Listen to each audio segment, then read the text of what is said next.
Last lecture तक हमने spermatogenesis और oogenesis की प्रोसेस को कंप्लीट किया, जिसमें हमने देखा कि स्पर्म कैसे बनते हैं और ओवम कैसे बना।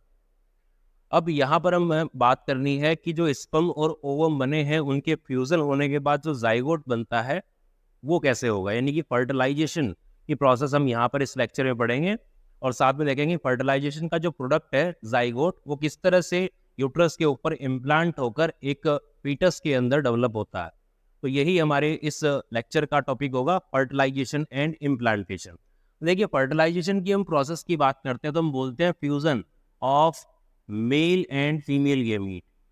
मेल गैमीट जो होता है, जो यहाँ पर ह्यूमन में क्या है अपना स्पर्म, और साथ में क्या है जो फीमेल गैमीट है उसके साथ में क्या होना है, इसका फ्यूजन होना है। फीमेल गैमीट क्या है यहाँ पर, ओवम। दोनों का फ्यूजन होने के बाद में क्या बनता है, जाइगोट बनेगा। ये हैप्लॉइड है, इसमें 23 क्रोमोसोम है, ये भी हैप्लॉइड है 23 क्रोमोसोम के साथ में, इसलिए जो जाइगोट है वो 46 क्रोमोसोम के साथ में एक डिप्लॉइड स्ट्रक्चर होता है। डिप्लॉइड स्ट्रक्चर है लेकिन कैसा है, यूनिसेलुलर, सिंगल सेल है।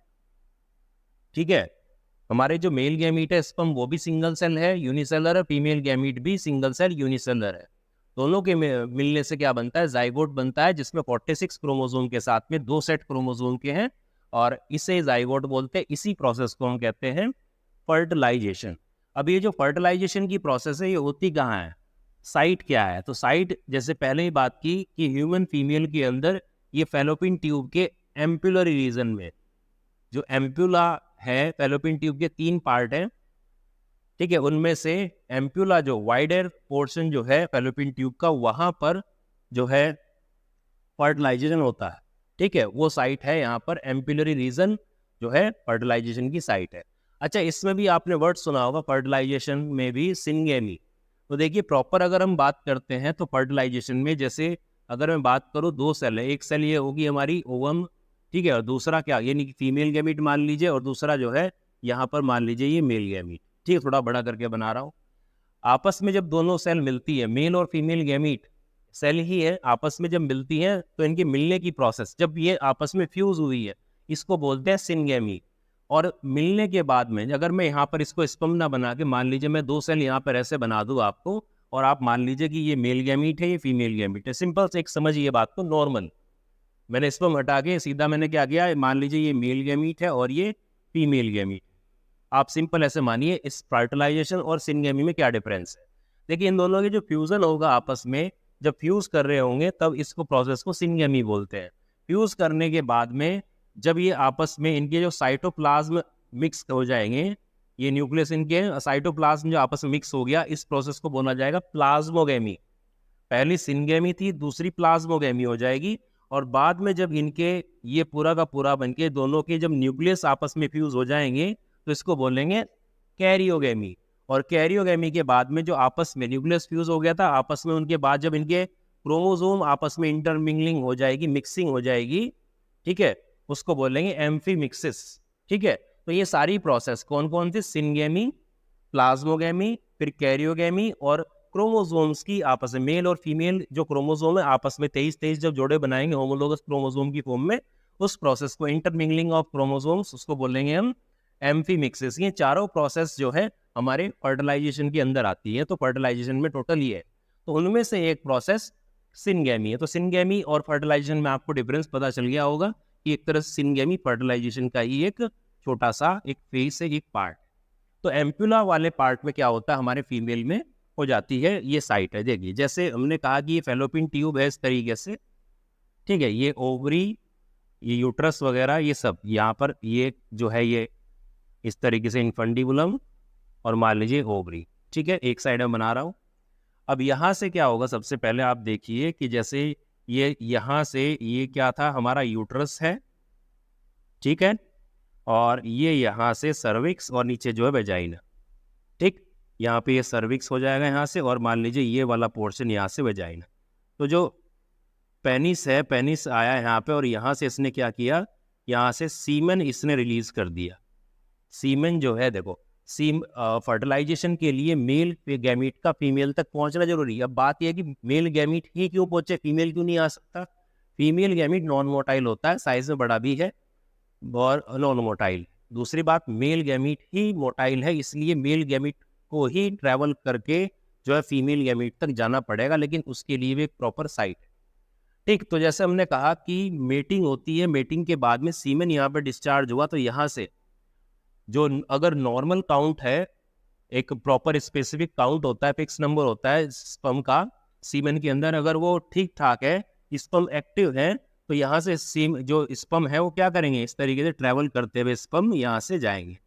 और रेंडमली मूवमेंट होती है इनकी, ऐसा नहीं है कि फिक्स इधर से, मान लीजिए यहाँ पर क्या हुआ, ओवुलेशन हुआ और यहाँ से ओवम जो है यहाँ पर हमारे एम्पुलर रीजन में, एम्पुलर वाले पार्ट में आ चुका है। अब ऐसा नहीं है कि इनको पता लग जाएगा कि यहाँ है, ये रैंडम मूवमेंट होती है, यानी कुछ स्पर्म इधर की साइड भी जा सकते हैं और कुछ इधर जाएंगे। इनमें से भी जो स्पर्म सबसे पहले यहाँ तक पहुंचेगा वही इसको फर्टिलाइज कर पाएगा, सिर्फ एक स्पर्म ही फर्टिलाइज कर पाएगा, बाकी जो स्पर्म है ये सारे के सारे क्या हो जाएंगे, डिस्ट्रॉय हो जाएंगे, खत्म हो जाएंगे। जो यहाँ पर एक सबसे पहले जाएगा वो इसको फर्टिलाइज कर पाएगा। तो यहाँ पर जो फर्टिलाइजेशन की साइट है वही क्या है हमारी, जो है एम्पुलरी रीजन है। अब यहीं पर एक क्वेश्चन आता है कि क्यों सभी की जितनी भी बार भी मेटिंग होती है, सेक्सुअल इंटरकोर्स होता है, सीमेन डिस्चार्ज जब होता है, तो वो सारी की सारी प्रेगनेंसी क्यों नहीं होती, प्रेगनेंसी में कन्वर्ट क्यों नहीं होता? क्योंकि रीजन क्या है कि भाई एक तो क्या होता है कि दोनों का साइमल्टेनियसली रिलीज जो है होना चाहिए, यानी कि जब ओवुलेशन हो, जब यहाँ पर एम्पुलर रीजन में ओवम हो, उसी टाइम पर मेटिंग होने के बाद में स्पर्म यहाँ पर उसी टाइम एक साथ एम्पुलर रीजन में दोनों साथ में मिलेंगे, तभी प्रेगनेंसी हो पाएगी, तभी फर्टिलाइजेशन होगा, अदरवाइज प्रेगनेंसी नहीं होगी। तो हमने क्या देखा, सबसे पहले क्या होगा, इंसेमाइनेशन। इंसेमाइनेशन होगा, इसमें क्या होगा, जो मेल गैमीट है, जो मेल गैमीट है वो क्या होगा, मेल गैमीट जो है कहाँ से होते हुए वेजाइना में डाला जाएगा, ठीक है, सर्विक्स से होते हुए, यूट्रस से होते हुए कहाँ पहुंचेगा, एम्पुलरी रीजन में पहुंचेगा, फैलोपियन ट्यूब के एम्पुलरी रीजन में पहुंच जाएगा। ठीक है, यानी देखो यहाँ सर्विक्स से होते हुए, यूट्रस से होते हुए एम्पुलर रीजन में फैलोपियन ट्यूब के पहुंचा, जहां पर क्या होगा, इसका फर्टिलाइजेशन होगा। ठीक है, फर्टिलाइजेशन के बाद में क्या बन जाएगा, जाइगोट बन जाएगा। ठीक है, कहां पर बना जाइगोट, फैलोपियन ट्यूब में बना। ठीक है, ये तो हमने देखा किस तरीके से पाथ है। अब बात आते हैं, इसी को डिटेल में थोड़ा सा बड़ा करके देखते हैं कि किस तरीके से ये स्ट्रक्चर रहता है ओवम का और कैसे फर्टिलाइजेशन होगा, कैसे मियोसिस सेकंड में जो फंसा हुआ ओवम है वो अपनी मियोसिस सेकंड को कंप्लीट करेगा। तो देखिए, जैसे ये रहा अपना ओवम, ठीक है, ये ओवम की क्या हुई, ये ओवम की प्लाज्मा मेम्ब्रेन हुई। ठीक, अब इसी के चारों तरफ क्या होता है, इसी के चारों तरफ जब मैच्योर ओवम, यानी कि जब ग्राफिन फॉलिकल से फट के फैलोपियन ट्यूब में आता है, तो यहाँ पर एक स्पेस रहता है इसका, इस स्पेस को बोलते हैं पेरीविटलाइन स्पेस, पेरीविटलाइन स्पेस। जिस स्पेस में जो है पेरीविटलाइन फ्लूइड भरा हुआ रहता है एक, ठीक है, जो कि फॉलिकल सेल और ओवम खुद के रिलीज से जो है बढ़ता है, और इसके चारों तरफ जो है एक मेम्ब्रेन और होती है, ये नॉन सेलुलर लेयर रहती है। यहाँ पर ये वाली जो लेयर है नॉन सेलुलर है, ये वाली यानी किसी सेल की नहीं बनी होती, ये ग्लाइकोप्रोटीन की बनी हुई होती है, जिसका नाम है zona pellucida, zona pellucida layer. ठीक है, ये रहती है, जो कि कैसी है, नॉन सेलुलर है, यानी ये सेल की नहीं बनी होती, तो किसकी बनी होती है, ग्लाइकोप्रोटीन की बनी होती है, यानी कार्बोहाइड्रेट और प्रोटीन की बनी होती है। और इसी की वजह से, ग्लाइकोप्रोटीन नेचर होने की वजह से ही, जब आप फ्लूइड मॉजिक मॉडल पढ़ते हैं प्लाज्मा मेम्ब्रेन का, तब देखते हैं कि जो आपके प्लाज्मा मेम्ब्रेन है वहाँ पर प्रोटीन और लिपिड के साथ में ग्लाइकोप्रोटीन यानी कि कार्बोहाइड्रेट भी साथ में रहते हैं।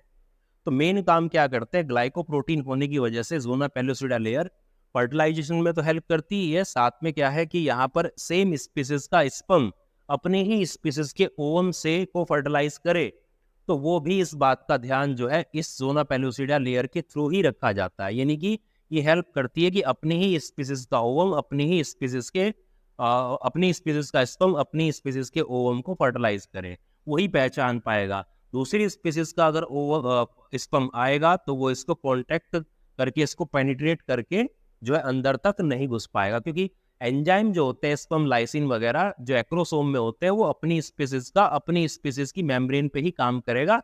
दूसरी स्पीसीज के, मान लीजिए किसी और एनिमल का स्पर्म अगर यहाँ पे डाला जाए ह्यूमन ओवा के साथ में, तो वो फर्टिलाइज उसको नहीं कर पाएगा।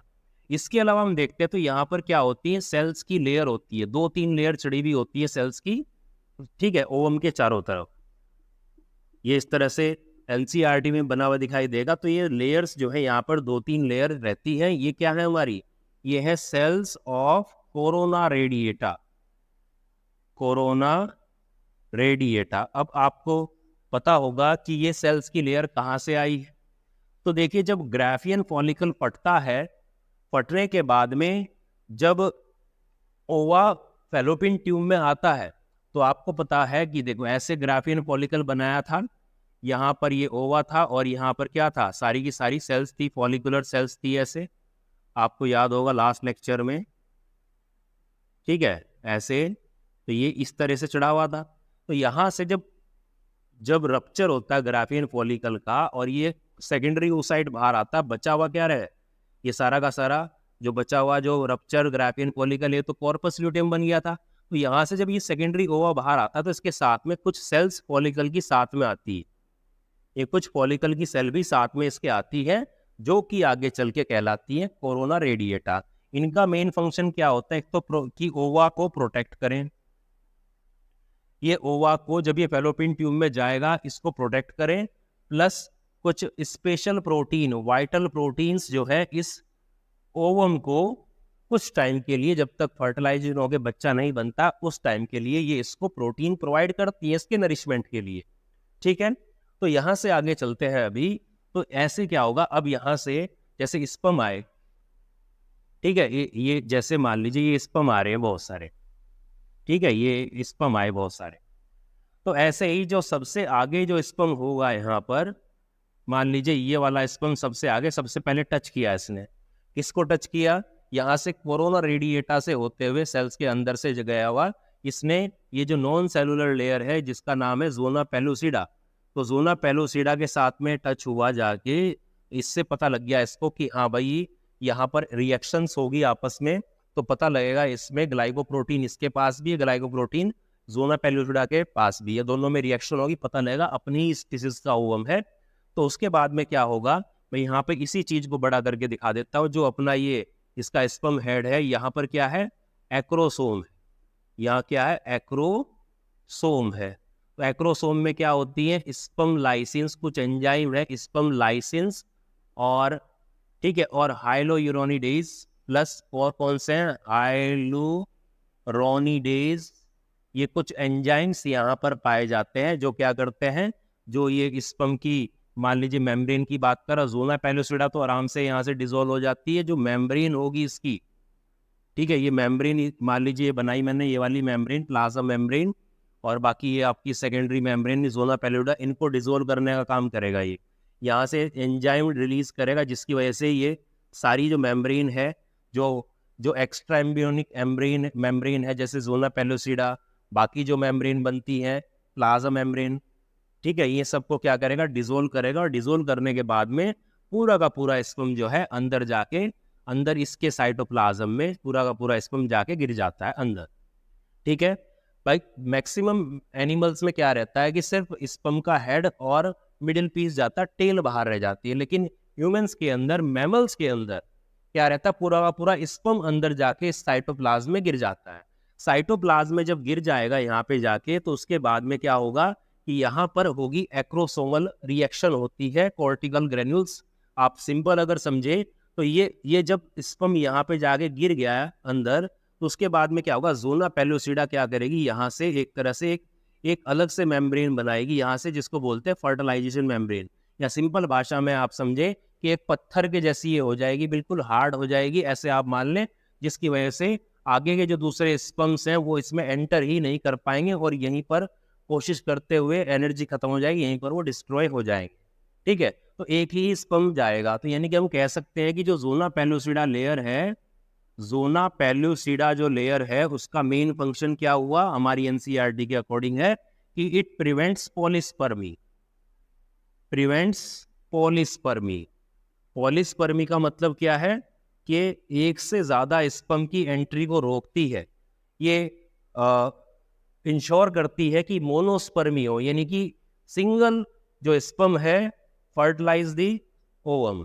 ठीक है, एक सिंगल स्पर्म ही एक ओवम को फर्टिलाइज कर पाए, और रोकती है, prevent the entry of more than one sperm into the ovum. यानी कि ये मोनोस्पर्मी को एनहांस करती है, बढ़ाती है उसके चांसेस को, और पॉलीस्पर्मी को, एक से ज्यादा स्पर्म की एंट्री को रोकती है। दूसरा फंक्शन क्या हो जाता है, ग्लाइकोप्रोटीन होने की वजह से अपनी स्पीसीज के जो स्पर्म है वो अपनी स्पीसीज के ओवा को फर्टिलाइज करे, ये भी इंश्योर करने का काम ज़ोना पेलुसिडा लेयर का ही है। ठीक है, तो अब एक क्वेश्चन और आता है कि पेरीविटलाइन स्पेस ये कहाँ प्रेजेंट है। तो आप आंसर क्या दोगे, प्लाज्मा मेम्ब्रेन और ज़ोना पेलुसिडा के बीच में, between plasma membrane and zona pellucida layer, इसके बीच में क्या है अपना पेरीविटलाइन स्पेस। ठीक, अब यहां तक ये चीजें हुई, यहां तक क्लियर हुआ बात। अब क्या होगा आगे, यहां पर एंटर होने के बाद में ये जो स्पर्म है ये यहां पर अंदर आया है, जब ये मान लीजिए, ठीक है, स्पर्म जब अंदर आया है, और तो यहाँ पर आने के बाद में सारे के सारे जो स्ट्रक्चर है इसके डिसॉल्व हो जाते हैं स्पर्म के, एक्सेप्ट बचता क्या है, बचेगा इसका न्यूक्लियस। देखो बचेगा क्या, अंदर जाने के बाद में सभी के सब पार्ट डिसॉल्व हो जाएंगे, लेकिन बचेगा क्या, न्यूक्लियस बच जाएगा। और क्या बच जाएगा, माइटोकॉन्ड्रिया जो है इसके वो बच जाएंगे, वो डिसॉल्व नहीं होंगे। और एक प्रॉक्सिमल सेंट्रियोल, प्रॉक्सिमल सेंट्रियोल जो है वो बचेगा, यानी ये तीन स्ट्रक्चर डिसॉल्व नहीं होते। ठीक है, न्यूक्लियस में क्या है, मेल जो आपके 23 क्रोमोसोम है वो, यानी कि 22 प्लस एक्स या वाई हो सकता है, वो है। और साथ में हमारा प्रोक्सिमल सेंट्रियोल है, ये क्या करेगा, जो ये इस जो ओवम है ये ऊटिड जो अभी है, जो कहाँ फंसा फंसा हुआ है, अभी हमने पढ़ा था कि मेटाफेस सेकंड में ये फंसा हुआ है अभी।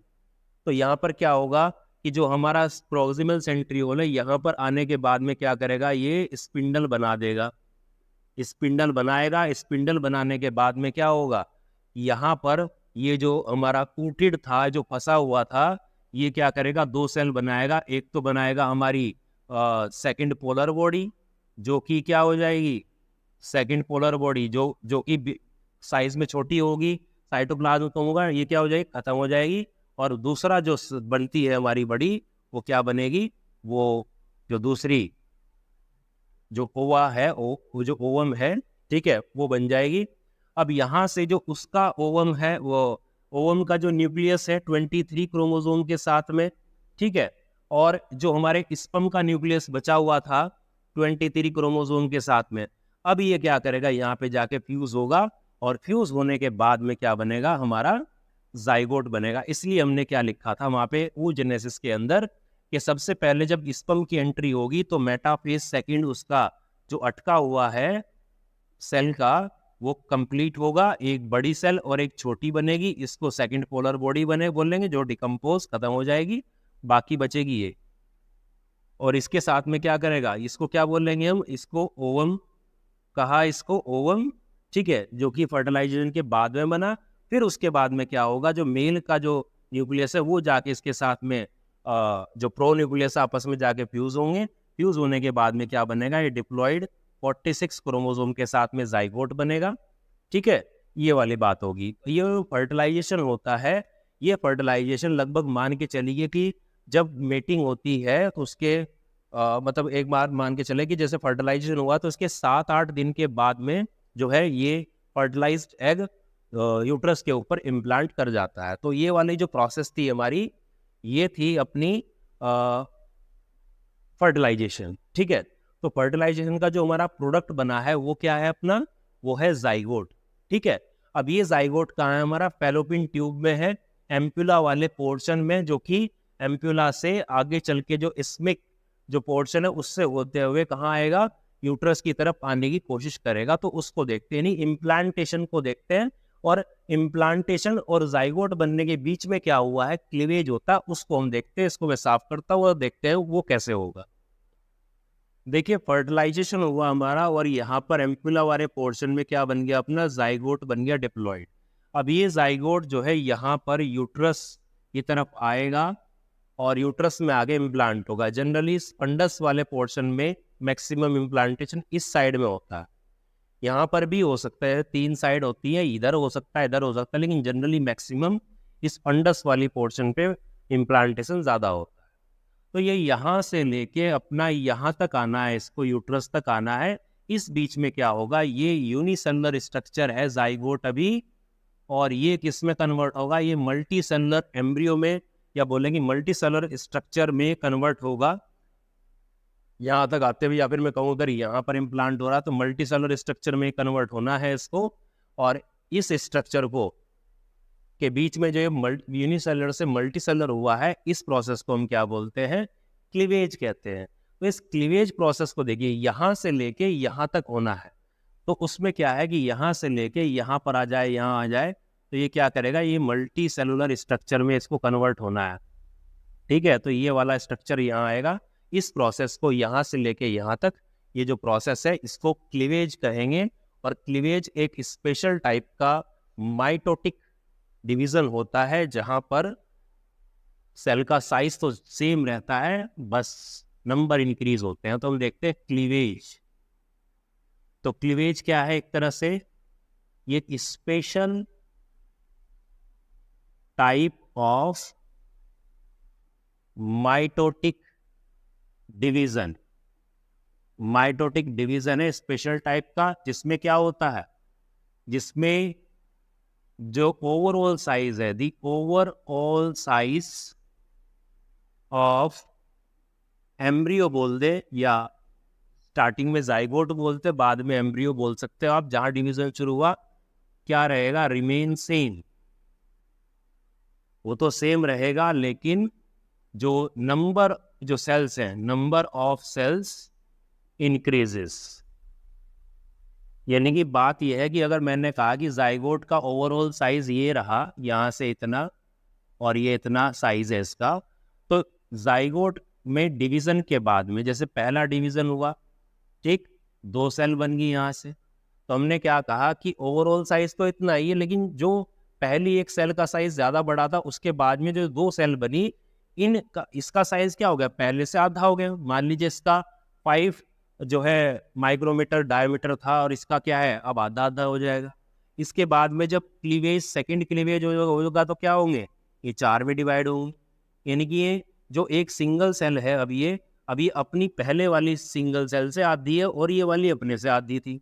तो ये डिवीजन चलता रहेगा, चलता रहेगा, चलता रहेगा, और आखिरी में क्या होगा, कब तक चलेगा, जब तक कि ये जो सेल्स हैं, ये आपस में सेल्स बनेंगे, ये हमारी नॉर्मल जो सोमेटिक सेल्स है, बॉडी की सेल्स है, उनके इक्वल नहीं हो जाता, तब तक ये क्लीवेज चलेगा। तो इसी में देखते हैं कि ये जो डिवीजन होता है और जो ये सेल्स बनती है, इन सेल्स को हम क्या बोलते हैं, ब्लास्टोमियर्स इनको कहते हैं क्लीवेज में। ठीक है, ऐसे ही क्लीवेज करते करते क्या होगा, क्लीवेज करते करते ओवरऑल साइज सेम रहना है, क्लीवेज करते करते इस तरीके से एक सॉलिड बॉल जैसा स्ट्रक्चर बन जाएगा। ठीक है, ऐसे मान लीजिए क्या बन गया, ये सॉलिड बॉल जैसा स्ट्रक्चर बन गया, ये लीजिए, ये बन गया, जिसमें कितनी है, मान लीजिए 8 से 16 क्या होंगी, ब्लास्टोमियर्स। अब इन सेल्स को क्या बोलते हैं, ब्लास्टोमियर्स कहते हैं। ठीक, एक बार जाइगोट में डिवीजन हुआ, तो चाहे 2 सेल बन गई या 4 बन गई, अब इसको आप एम्ब्रियो कंसीडर करोगे। तो अब ये जो बन गई 8 से 16 जो सेल का स्ट्रक्चर है, इसको क्या बोला जाएगा, मोरूला कहा जाएगा, सॉलिड बॉल जैसा स्ट्रक्चर। अब इसमें क्या होगा, सेल्स का नॉर्मली क्या होता है, रीअरेंजमेंट। पहले मैं बताता हूँ नॉर्मली, बाकी मैक्सिमम जानवरों में क्या होता है, तो एनिमल्स में, बाकी में क्या होता है कि सेल्स का रीअरेंजमेंट होता है, और ये सारी सेल्स कहाँ जाती हैं, सारी सेल्स में मूवमेंट होता है, और ये किनारे की तरफ आ जाती है ऐसे। ठीक है, और किनारे की तरफ आ जाती है, इस किनारे की तरफ जो लेयर बनती है इसको बोलते हैं ब्लास्टोडर्म, और अंदर की कैविटी को बोलते हैं ब्लास्टोसील। ये जो ब्लास्टोडर्म है ये किसकी बनी है? ब्लास्टोमियर्स की बनी है। किनारे पे बीच की जो कैविटी है फ्लूइड भरा हुआ रहता है जिसके अंदर, जो कि इम्प्लांटेशन के बाद में और यूट्रस की जो सेल्स हैं वो इसके अंदर डालती, न्यूट्रिटिव फ्लूइड होता है जो न्यूट्रिशन में काम आएगा। तो ये जो ब्लास्टोसील बन गई और बाहर की कैविटी क्या है? ब्लास्टोडर्म बन गई। ये पूरा पूरा स्ट्रक्चर क्या कहलाता है? ब्लास्टुला कहलाता है, ब्लास्टुला। लेकिन मैमल्स के अंदर, और हम ह्यूमन भी मैमल्स के अंदर आते हैं, तो वहां पर क्या होगा? वहां पर होगा क्या कि ये जो अपना जो ये जो मोरुला है इसमें होगा क्या? ये ब्लास्टुला अलग तरह का बनाता है, यानी कि यहां से तो ये बना दिया हमने, लेकिन जो मैमल्स हैं मैमल्स के अंदर कैसे होगा? मैमल्स के अंदर जो है ये सेम इस तरीके से ब्लास्टोडर्म जैसे बनती है, वो तो बनेगी ही, थोड़ा बड़ा करके बनाता हूँ, लेकिन आपको ध्यान रखना ओवरऑल साइज इतना ही, थोड़ा स्ट्रक्चर इंपॉर्टेंट है इसलिए हल्का सा बड़ा करके बना रहा हूँ, लेकिन आपको ध्यान रखना है कि से जो ओवरऑल साइज है वो सेम है। तो इस तरीके से क्या है, ये किनारे की तरफ तो सेल जाती ही है यहाँ पे, ठीक है, जैसे यहाँ पे क्या था? ब्लास्टोडर्म बनी थी, लेकिन बाकी की क्या है, कुछ सेल्स क्या करती, एक ही साइड में ऐसे गुच्छा सा बना लेती हैं, गुच्छा बना लेती है, एक तरह से गुच्छा बोल रहे हैं या सिस्ट कहें, सिस्ट मतलब गांठ, नोड सी बन गई है। अब यहाँ पर क्या बोलते हैं इसको, जैसे ब्लास्टोडर्म का, यहाँ पर ब्लास्टोडर्म को हम लिखते हैं ट्रोफोब्लास्ट, इसको कहते हैं। और अंदर का जो ये गांठ सी बन गई है, सिस्ट है, इसको बोलते हैं inner cell mass, inner cell mass, ठीक। तो यहाँ पर इस ब्लास्टुला में जो मैमल का ब्लास्टुला है इसको हम क्या बोलते हैं? ब्लास्टोसिस्ट कहते हैं, ब्लास्टोसिस्ट कहते हैं। क्यों कहा? क्योंकि सिस्ट जैसा, सिस्ट बोले तो गांठ पड़ जाती, तो गांठ जैसा स्ट्रक्चर पड़ा है। ये जो ट्रोफोब्लास्ट है आगे चल के क्या करेगा, जब इम्प्लांट होगा तो यूट्रस के साथ में मिलके क्या करेगा? Along with uterus, along with uterus ये क्या बनाएगा? फॉर्म दी प्लेसेंटा, ये प्लेसेंटा बनाएगा, ठीक। और इनर सेल मास में क्या है? टोटीपोटेंट, यानी कि बोल सकते हैं स्टेम सेल्स होती हैं जो क्या करेंगी, जो कंप्लीट ऑर्गेनिज्म, जो कंप्लीट ऑर्गेनिज्म या कंप्लीट जो ऑर्गन्स हैं बॉडी के अंदर वो सारे के सारे ये स्टेम सेल्स बनाती है, ठीक है। तो यहाँ पर जो ब्लास्टुला है मैमल्स के अंदर वो ब्लास्टोसिस्ट कहलाता है, क्योंकि सिस्ट की फॉर्म में, ठीक। तो ये जो आपका ब्लास्टोसिस्ट जो बना है, यहाँ से भी कई तरह के क्वेश्चन आते हैं, और इस बार इस क्लीवेज से जो है आपके एग्जाम में 2024 के अंदर क्वेश्चन बना है। कैसे बना है आपके सामने है, यहाँ पर उसकी नेमिंग पूछी गई है, जो एनसीईआरटी का डायग्राम है इसके ऊपर क्वेश्चन बना हुआ आप देख सकते हैं, ठीक है। तो क्वेश्चन को आप देखिएगा आराम से, क्या क्या आंसर हो सकता है अब आपको समझ में आ जाएगा। अब जो है ये वाला जो स्ट्रक्चर है आप देखते हैं कि जैसे हमने बनाया, ये ओवरी पूरा पूरा हम ये करते हैं जैसे फीमेल का, ठीक है, इस तरीके से। तो यहां पर क्या है अपना, ये यूट्रस है, ठीक है, ये क्या है? यूट्रस है। अब यहां से करने के बाद में ये जाइगोट था, और हमें पता है कि ये वाला जो स्ट्रक्चर है क्या था? ऐसे ट्रोफोब्लास्ट, यानी वो सॉरी ब्लास्टोसिस्ट जो है यहाँ पर आके क्या करेगा, ये इम्प्लांट अटैच होगा इससे। देखिए जो ट्रोफोब्लास्ट की सेल्स हैं इस पे एंजाइम भी होते हैं, साथ में इसमें सेल्स को खाने की प्रॉपर्टी, फैगोसिटिक प्रॉपर्टी भी होती है। ये क्या करता है, यहाँ पे आने के बाद जो एंडोमेट्रियम की जो कुछ सेल्स है जहाँ पे इम्प्लांट होगा, यहाँ की सेल्स को थोड़ा सा खा लेता है, जिसकी इंगल्फ कर लेता है, खत्म करता है, ईट कर। तो यहाँ पर आने के बाद में क्या करेगा, ये जो ट्रोफोब्लास्ट है ये यहाँ पे अटैच होगा। अटैच होने के कुछ दिन बाद, यानी कि फर्टिलाइजेशन जब होता है और इसके बीच अटैचमेंट में करीबन 7 से 8 दिन लगते हैं। अब ये अटैच हो गया, अटैच होने के बाद में जो ये सेल्स है यहाँ पर, जो ये सेल, ये ब्लास्टोसिस्ट है, ये एंडोमेट्रियम यूट्रस की सेल इसको कवर कर लेती है। अब इस एंडोमेट्रियम को एंडोमेट्रियम ना कह के हम क्या बोलते हैं, डेसीडुआ बोलते हैं, डेसीडुआ, यानी कि इम्प्लांटेशन से पहले एंडोमेट्रियम कहलाती है यूट्रस की इनर लाइनिंग, और इम्प्लांटेशन के बाद में इसको डेसीडुआ बोलते हैं। अब यहाँ पर क्या होगा, आगे चल के हम जब पढ़ेंगे कि भाई एम्ब्रियोनिक डेवलपमेंट में, तो यहाँ पर जो ट्रोफोब्लास्ट है ये यूट्रस के साथ मिलके क्या बनाएगा, प्लेसेंटा बना लेगा, और अंदर की जो सेल है पूरा पूरा बच्चा जो फीटस है उसको फॉर्मेशन उसका ही करेगी। ठीक, अब ये डेसिडुआ नाम से ही क्या आता है अपना, डेसिडुएट प्लेसेंटा आता है कि जो क्या करता है पूरा पूरा ब्लड कनेक्शन बना लेता है इस यूट्रस के साथ में। इसीलिए जब बच्चा डिलीवरी के टाइम पे बाहर आता है तो ये पूरा पूरा प्लेसेंटा ये उखड़ के टिश्यू, मैटरनल टिश्यू उखड़ के बाहर आ जाता है, जिसकी वजह से हैवी ब्लीडिंग होती है।